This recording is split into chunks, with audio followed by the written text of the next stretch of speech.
कीजिए, इस घंटे को बजा दीजिए और हमारे वीडियोस को ज्यादा से ज्यादा लाइक और शेयर कीजिए। धन्यवाद। जय हिंद।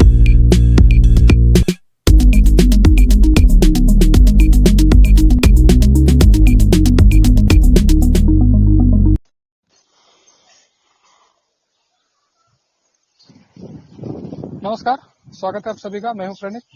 आप देख रहे हैं ये भारत की सोच है। हमारे साथ धनु जी जुड़ चुके। धनु जी, आपका बहुत बहुत नमस्कार।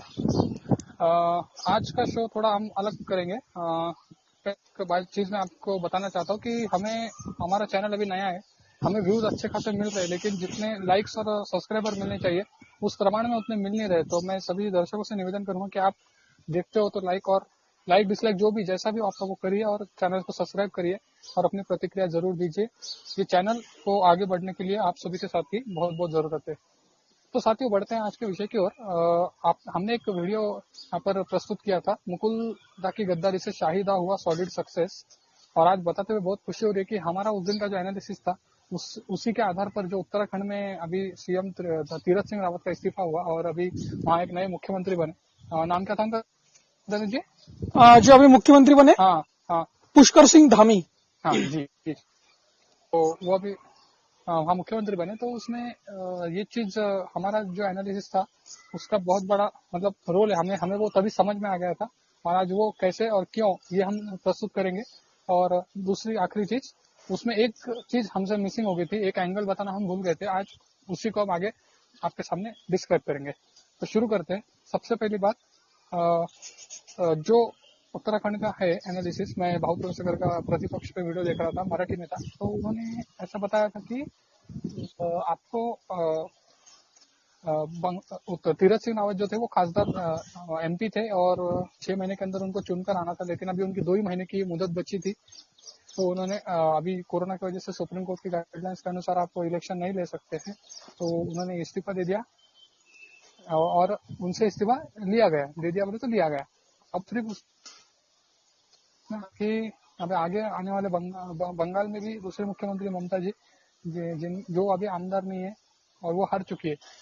दोनों राज्यों में विधान परिषद नहीं है, क्योंकि आपको जो दूसरा रास्ता होता है, जैसे आपने महाराष्ट्र में देखा था उद्धव ठाकरे जी के बारे में, वो विधान परिषद से चुनकर आ गए थे वैसा।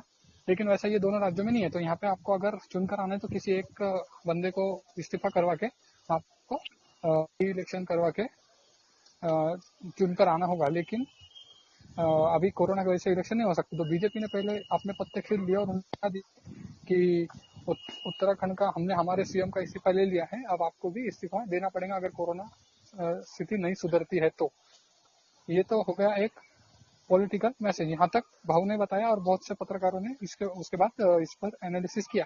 लेकिन दो चीजें जो सभी से छुपी उसे आगे बढ़ाएंगे और आपको बताएंगे। पहली चीज तो ये है कि एक अभी ममता जी अगर तो उनकी जगह उन्हें किसी को मुख्यमंत्री बनाना होगा, और जो कि आमदार होना बहुत जरूरी होगा, एमएलए। तो इसमें पहली चीज ये है, जो वीडियो बताया था कि मुकुल ने इनके मोदी शाह टीम पर क्या फर्क पड़ा, तो आज अब उसे मैं बता रहा हूँ आपको। ये देखिए कि ऐसा भी तो हो सकता है ना कि ममता जी को अगर अपना कोई हाथ के नीचे काम करने वाला या अपना सुनने वाला अगर किसी को बिठाना है तो उन्हें किसी सीनियर लीडर को बिठाना होगा, क्योंकि मुख्यमंत्री की सीट किसी जूनियर वगैरह को दे नहीं सकते। तो अब पहली चीज है, हम आरोप उन पर लगाते हैं कि वो भाई भतीजा बात करती है, भतीजे को आगे बढ़ाती है। तो अब अगर हम देखें तो इसमें एक चीज क्लियर है कि भतीजा वो खुद अभी एमपी है, तो इसके बहुत चांसेस कम है कि वो एमपी को बनाएंगी। तो अब दूसरा कौन बचा? तो फिलहाल मुझे नजर आता है कि मुकुल राय बन सकता है, क्योंकि बाकी जितने भी सीनियर है वो एक तो एमपी है या फिर ये है आपके राज्यसभा से एमपी है।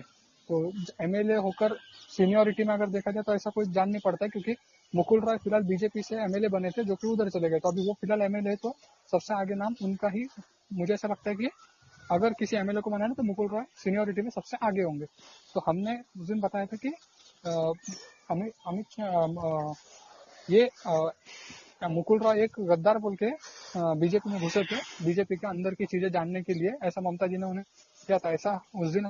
और मोदी शाह ने शायद वो पहचान लिया होगा, इसलिए उन्होंने मुकुल दा को कोई बड़ी जिम्मेदारी, कोई बड़ा पद वगैरह बीजेपी में शायद नहीं दिया, एक ऐसा हमने बताया था। अब दूसरा एंगल इसमें हम ये बताते हैं कि ऐसा भी तो हो सकता है कि कल जो उत्तराखंड में हुआ उससे कल जो घटना उत्तराखंड में घटी उस घटना को घटाने के लिए मतलब पहले ही मुकुल राय को उधर भेज दिया ताकि किसी को संदेह ना हो कि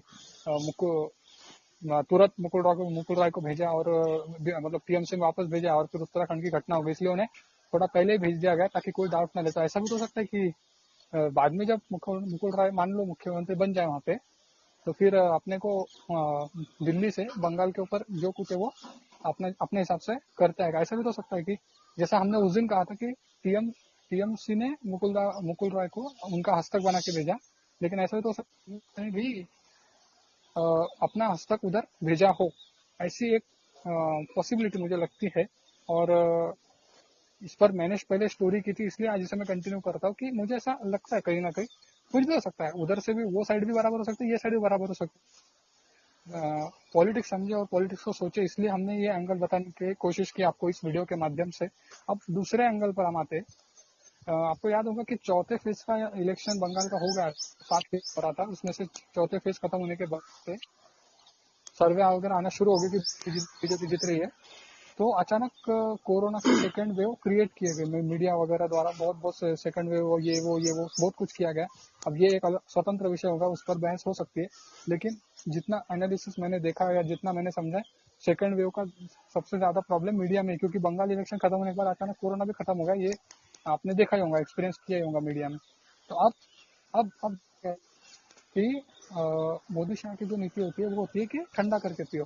अब आपने सामने से कोरोना कोरोना कोरोना करके उनके रैलियां वगैरह रद्द की, उनके दौरे रद्द किए, आप तब खेल ली ना। तो अब कोरोना के नाम पर आपने उनके साथ खेलने की कोशिश की, तो अब उसी कोरोना के नाम पर वो आपके साथ कैसा खेला करेंगे, ये सिर्फ अब देखने की बात होगी। उन्होंने अपने मुख्यमंत्री को शहीद करके ये दिखाया है कि आने वाले तरीके से इसी कोरोना के नाम पर आपके साथ कैसे खेलने वाले। तो ये होगा। और मैं बहुत बार यही चीज कहते हैं, राजनीति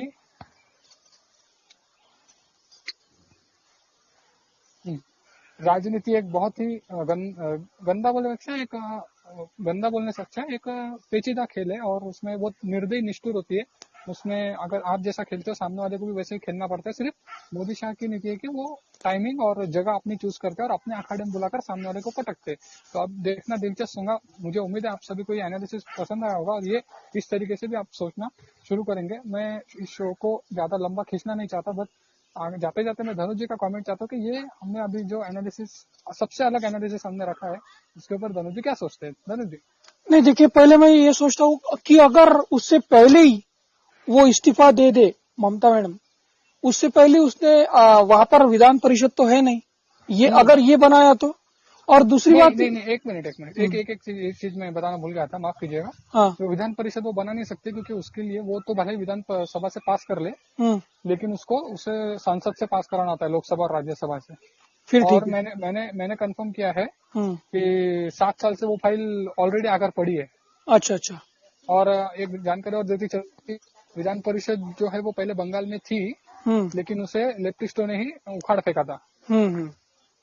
तो अब वो फाइल इनके पास आकर पड़ी है, लेकिन मुझे नहीं लगता ये लोग ऐसा हो सकता कि विधान परिषद दी जाए करके, क्योंकि अगर वो दे दी जाती है तो उसका दूसरा ड्रॉबैक ये है कि उनके जो भी गुंडे फिर उनको सेट करने के लिए वो विधान परिषद से चुनकर ला लेगी।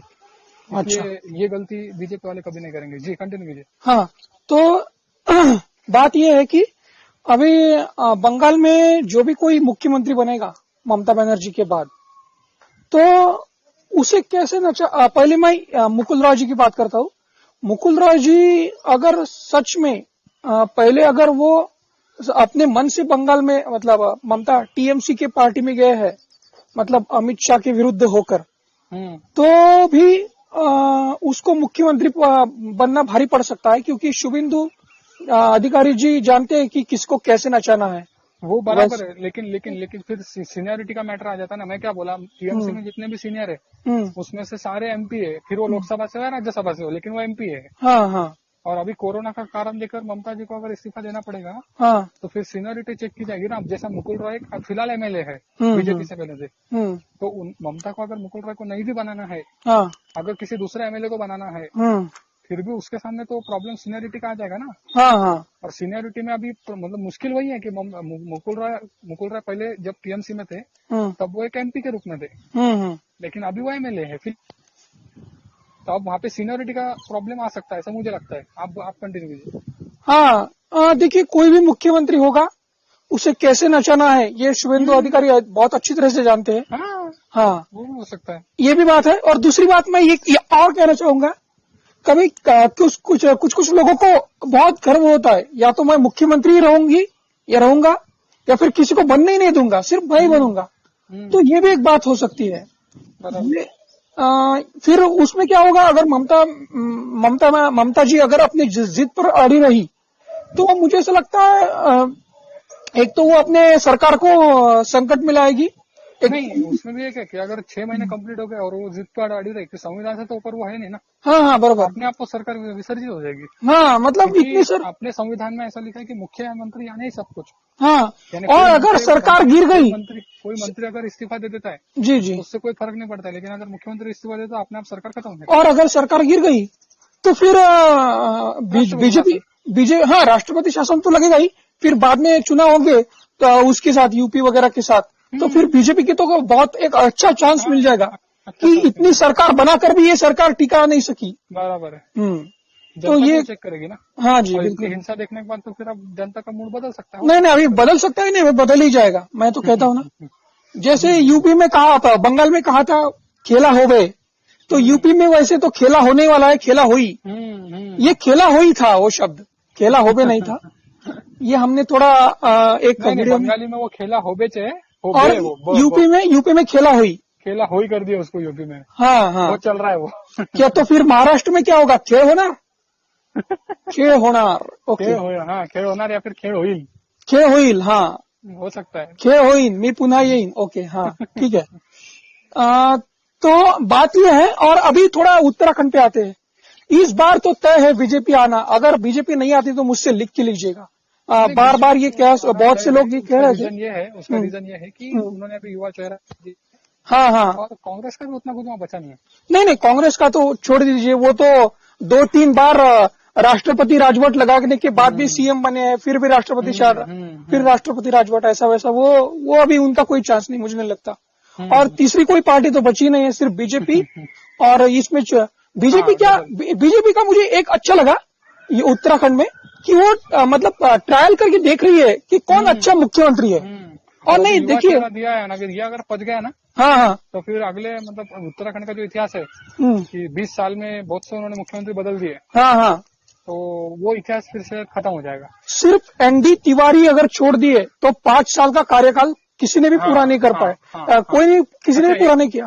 एक और इंटरेस्टिंग बात है, ये अभी जो बने हैं पुष्कर सिंह धामी, हाँ, ये अपने भगत सिंह कोश्यारी जी के बहुत ही निकटवर्ती है, मतलब एकदम करीबी माने जाते हैं। उनके शिष्य है। और मैंने ऐसा सुना है कि उत्तराखंड में वो मतलब युवा उनसे बहुत ही प्रभावित है। मतलब वो एक अट्रैक्टिव इंसान है। अभी होगा यूपी, उत्तराखंड का भी विकास होगा अभी। बराबर। चलेगा। धनुष जी, आप इस चर्चा में जुड़े, आपका बहुत बहुत धन्यवाद। ज्यादा अभी बहुत लंबा जाएगा ये। जी, तो इस पर हम आगे बात करते रहने वाले हैं अभी इलेक्शंस वगैरह। लेकिन एक जो दो तीन एनालिसिस थे हमारे, जो किसी के देखने में आए नहीं, तो हमने सोचा कि हम इस पर कर लेते हैं, इसलिए हम आपके सभी के सामने आए। थोड़ा सा एक दिन से हम लेट हो गए, हमने कल ही करना था, बट कुछ कारणवश जमा नहीं, तो उसके लिए हम माफी चाहेंगे। और धनुष जी, आप जुड़े, आपका बहुत बहुत धन्यवाद। जी, आप सभी का इस शो को देखने के लिए भी बहुत बहुत धन्यवाद। नमस्कार।